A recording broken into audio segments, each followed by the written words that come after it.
This is the war in Russia through the eyes of Otto Carius, one of Germany's most distinguished tank commanders. This is the defensive fighting at Dunaburg in 1944, modern-day Daugavpils in Latvia. Let's begin. On the night before July 20th, 1944, that is, not too many hours before Oberst Graf Stauffenberg undertook the assassination attempt against Hitler, a report reached us from battalion. It stated that the Russians had broken through northeast of Dunaburg in the sector of the 190th Infantry Division and were advancing in the direction of the Dunaburg-Rositten Rollbahn. The report mentioned 90 to 100 Russian tanks. I was somewhat skeptical because I knew from experience that not only drunkards but infantrymen manage to see double, especially when they are surprised at night by tanks. I thus counted on 50 tanks at the most, something one didn't like to hear either. Besides everything else, we were still about 50 kilometers away from Dunaburg. The order to move the company immediately toward Dunaburg also arrived simultaneously with the battalion report. Our briefing was planned to take place at the entrance to the railroad bridge, which was the only one over the Duna that was negotiable by Tigers. Our company was ready to move in the early morning hours of July 20th. We reached the bridge over the Duna around 11 o'clock. There were 2 additional vehicles from the company on the far side of the river. They had arrived from the workshop freshly repaired. I thus had the handsome sum of 8 Tigers at my disposal. It was a battle strength that we almost never reached otherwise. 5 to 6 tanks were usually out of action due to the enemy or mechanical damage. The cemetery west of the Dunaburg-Rositten Rollbahn had been selected as the resupply point for the battalion. It was about 5 kilometers northeast of the city. We arrived as the last of the 3 companies. We had made the longest march by far. Oberleutnant Bolter and his 3rd company were already finished with refueling and resupplying. He had just enough time to call out to me while driving by. He said I could take my time.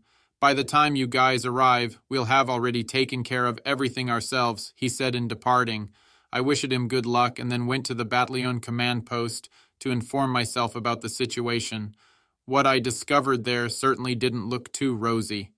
Using massed armored forces, the Russians had launched an attack in the area of the 190th Infantry Division. They obviously had the objective of reaching the Dunaburg-Rositten Rollbahn, cutting it, and then advancing on the city from the north. They had succeeded in making a deep penetration. Our command still didn't have a clear picture of whether it was a breakthrough. Most of the infantry units were moving, and they had already moved the division command post back considerably. Ivan had quite correctly recognized that the German command had tossed all available defensive weapons into the area around Dunaburg to protect the open flank, which soon reached all the way to Vilna. He also cleverly understood how to tie up these forces. Sometimes he attacked here, sometimes there, using a few armor and infantry units, but never with a lot of pressure. The German front lines were practically stripped of all heavy defensive weapons, so the opportunity for a Russian attack appeared to be more than likely. Success couldn't remain far behind. The Russian objective was to cross the Rollbahn, advance to the west, swing to the south, and take Dunaburg. In the process, they would encircle the 190th Infantry Division and eliminate it. The German command had assembled all the defensive weapons south of Dunaburg. It then shifted back to the other extreme. It concentrated all of the PaK, assault gun, flak, and Tiger units in Dunaburg. From there, it moved them in the direction of Polotsk with the mission to straighten out the Russian penetration and restore the old front lines. When my company reached the resupply point, we were the last unit. The way things appeared, it promised to be a nice day. It was barely conceivable that the firepower that was already rolling to the east would leave any tanks left for us to knock out. It was noon, and we had just finished topping off and resupplying. The engines were already running when a divisional vehicle suddenly came racing up from the front. A major with red general staff stripes on his pants jumped out of the vehicle, which was still rolling. He talked excitedly to the first soldier he nabbed. He wanted to talk to the leader of the unit. I stepped in right there. It turned out that the Russians had renewed their attack first thing in the morning. The division command post could not be found anymore at the designated point. The entire situation appeared to be up in the air and critical. Besides everything else, the entire divisional staff had been moved farther to the west a few days before. Only the operations officer had remained behind, and he wasn't able to influence the new commander, an Oberst. We moved out on the Rollbahn toward Rossitten and then, after about 3 kilometers on the Rollbahn heading east toward Polotsk, we continued obstinately eastward. After all, we had to run into resistance somewhere. The midsummer sun burned down relentlessly. We had to grant our vehicles a maintenance halt every 45 minutes. During such halts, the crews sat on the tanks. The drivers busied themselves with the engines and checked the oil and water. Only one question concerned all of us. What was it like at the front? I suddenly heard noises in the distance. I called up Kursk and indicated toward the north where weapons firing was clearly heard, the unmistakable hard barking of tank cannons. Had the Russians already advanced to the west, farther north, and parallel to us? Acting quickly, I got into the Volkswagen Kubel with Kursk. Using field paths, we took off toward the northwest to the Dunaburg-Rossitten Rollbahn. What transpired in front of our eyes is barely capable of description. It wasn't a withdrawal anymore, but a panic-stricken, headlong flight. Everything and everybody was heading toward Dunaburg. Trucks, wheeled vehicles, motorcycles. Everything was completely loaded down. No one could be persuaded to stop. It was like a river that swells whenever its tributaries flow into it after a rainstorm. The road could scarcely contain the turbulent traffic. This spectacle said it all to us. It proved that the Russians must have actually penetrated deeper and had scared off all the train's elements. The panicky race to the south slowly subsided. Only occasional vehicles still passed by us. Finally, we were able to move toward the north to find out whether the Rollbahn there was still free of the enemy. We had scarcely driven a few kilometers when we saw an Unteroffizier running in the ditch as if he were running for his life. Agitated, he stopped us and cried out, "There are already Russian tanks in the next village." We were happy to finally discover something definite and took him along in our Kubel, where he started to breathe more easily, but he was visibly nonplussed that we continued to travel north. "I really did see 2 T-34s, he said out of breath. He probably had the impression that we didn't believe him. The Rollbahn soon climbed slightly. Our guest made it clear to all of us that behind the rise, somewhere in the valley, was the village he had mentioned in which there were already Russian tanks. The village was called Malinava. We left our Kubel on the reverse slope. We crossed the terrain and sought a place where we could see the village without difficulty with the binoculars. It was about 1 kilometer in front of us and was over 1 kilometer long, a typical linear village in Russia. We could clearly make out 2 Russian tanks at the entrance to the village. They couldn't have been there very long because movement in the village could still be recognized. More tanks were moving over the Rollbahn. We clearly saw that Ivan was setting his vehicles up to circle the wagons and await the main body. We soon received a new visitor. A motorcycle raced up to us from the south. An Oberleutnant climbed out of it. We then received the information we desired about the firefight that had caused our reconnaissance trip. The Oberleutnant reported that there was an assault gun battalion north of Malinava that had tried to break through to the south. The commander had ordered the village attacked, but the only result had been the total loss of 7 assault guns. Using the motorcycle, the adjutant was supposed to try to get through to Dunaburg at all costs and request a unit from the south that would hack his battalion out. Full of despair, he was now returning from Dunaburg. He had found out that there were no more armor-defeating weapons in Dunaburg. I was able to raise the crestfallen man's spirits when I suggested to him that he should link up with us and wait to see what happened. It would not have made any sense for him to detour around the village, sweeping farther out to the west and looking for his guys. I promised him that he could drive on the Rollbahn to his commander in 2 hours, at the latest. We then raced back to the company as quickly as possible and let our reconnaissance NCO off at the Rollbahn. We didn't have any more time to lose. I led my company up to the village along the route we had just reconnoitered. We then stopped, and I discussed the operation with the platoon leaders and the tank commanders. What I said back then remains in my memory to this day. We are completely on our own. Besides that, the situation is completely unclear. It would be too dangerous for us to attack the village online. We have to get through this without losses, if at all possible. Behind the village, an assault gun battalion has already suffered heavy casualties, but that's not going to happen to us. We're going to orchestrate everything as follows. 2 tanks will drive into the village at full speed and surprise Ivan. He must not be allowed to fire a shot. Lieutenant Neinstedt will bring up the remaining 6 tanks. Herr Nienstedt, you will remain on the reverse slope until I give you further orders. Let's just hope that the patron saint of radios isn't sleeping. Herr Nienstedt, this is your first operation with us. Remember one thing more than anything else. As long as you are patient, everything will work.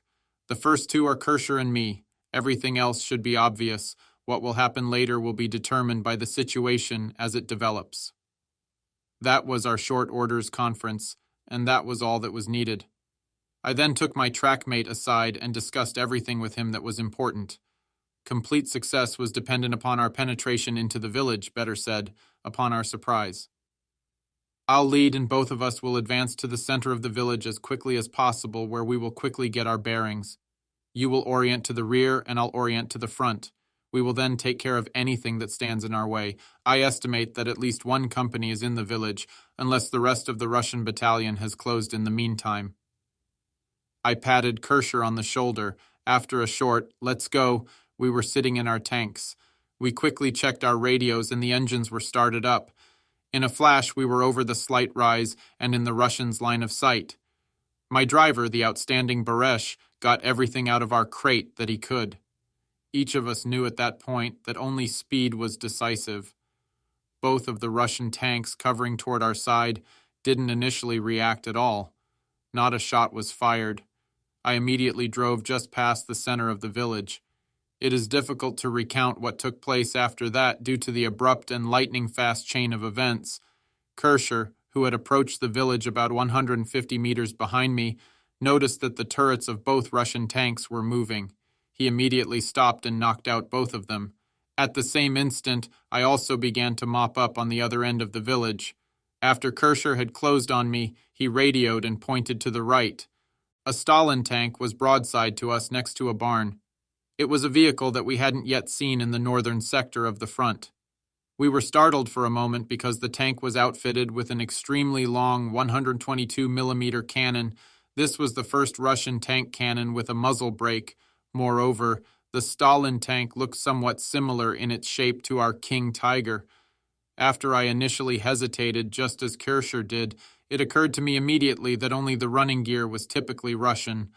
I fired, and the tank burst into flames. After this short digression, we finished off all of Ivan's vehicles in the village, just as we had arranged earlier. Kursk and I later had to laugh because we had thought for a moment that we had had a King Tiger in front of us that had been captured by the Russians. In the heat of battle, however, such things could sometimes come to pass. At the same time I started firing in the village, I gave Lieutenant Nienstedt the order to move slowly over the high ground. He was to ensure that no Russians could flee from the village. They could have then warned the main body of the enemy which was closing. This measure proved to be of great importance for the later conduct of our operation. The entire affair in the village hadn't lasted a quarter of an hour. Only 2 Russian tanks tried to flee to the east. None of the others found any opportunity to move. After my entire company had reached the village and 3 tanks had been positioned to provide cover on the eastern side of it, we dismounted to briefly discuss the new situation. We had reason to be satisfied. The surprise attack had succeeded without a hitch because we had arrived at precisely the right time. As it turned out, the Russians had reported to their unit that everything was in order on the road. The main body could proceed without alarm. Based on that information, we could formulate our new plan. The Russians had dragged their wounded to the road. I had them, together with those capable of walking, brought by the assault gun battalion to Dunaburg. We couldn't do anything at all with those people with our assets. Shortly thereafter, a motorcycle with a sidecar came racing into the village from the north. The commander of the assault gun battalion climbed out of it. He was so happy he practically hugged me. He had already given up on his encircled unit. In addition to everything else, we then delivered his adjutant to him. There had been no Russian infantry in the village. Anyone who was still crawling around alive was from the tank crews. They had felt completely safe. To judge by the lack of movement by most of the enemy tanks, the drivers and the radio operators had probably gone out to plunder in the houses when we appeared out of the clear blue. The village was cleared of the enemy. At that point, it was important to advance east to build up a front line as far in that direction as possible. That would make the Rollbahn negotiable again. I quickly took stock of the situation and sent a standard report to the battalion. One of the battalion's signal sections, mounted in an armored personnel carrier, had been attached to me. Using medium-wave radio, I gave the commander my location and the results of the engagement, 17 Stalins and 5 T-34s. I also gave him the objective of my new attack, which I had determined myself. It was a village that was located about 10 kilometers east of our present location. I then additionally requested that the scattered elements of the infantry division be gathered together. They were to wait until I arrived at the battalion command post with the trucks.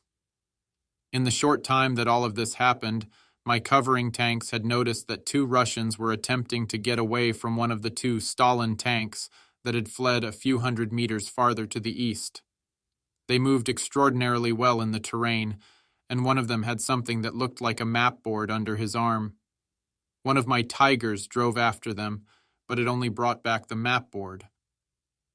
The Russian officer, a major, had shot himself at the last minute.